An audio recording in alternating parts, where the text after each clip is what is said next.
Do you have anything that you look for specifically on your opportunities in the due diligence space?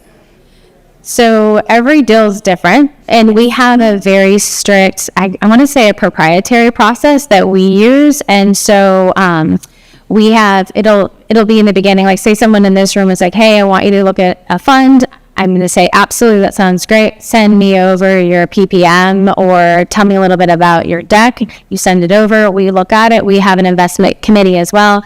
We kind of do a baseline and saying, hey, is this an area that we like? And by the way, I'm going to say, if it's not now, it might be later. You just might not be a right fit for today, or we might have space for it.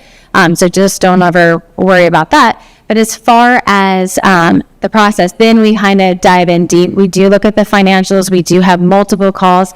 And then depending on the deal, we'll even hire private investigators, making sure that the buildings exist, making sure that the people are who they are, making sure the managers are the right people. We've done due diligence before, and it was an empty building, and so we've saved a family a lot of money from a scam. And so the reality is you just don't know until you're doing those due diligence, and everyone sounds great, but like people say over and over again, don't sign on the dotted line until you've done your homework and you're having multiple people do your research. So we recently, we hire a team. We've pulled a professional from a different company. It's a major organization. I'm not going to say their name because in case they get upset, we took their talent.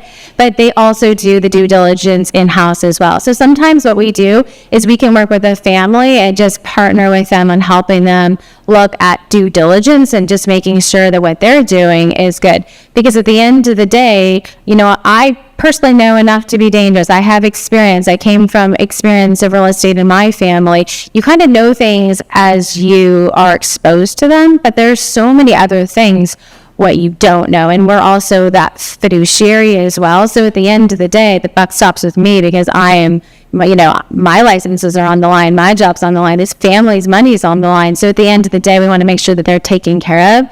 So we're going to do a lot of vetting, and we're not going to just say yes immediately. But when we do, sometimes we go back year after year, deal after deal.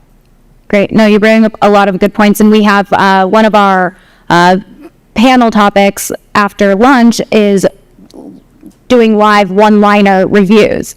So you brought up the pitch deck itself. I'm curious, we just have a couple more minutes left of our panel, but obviously everybody wants to get their deck seen.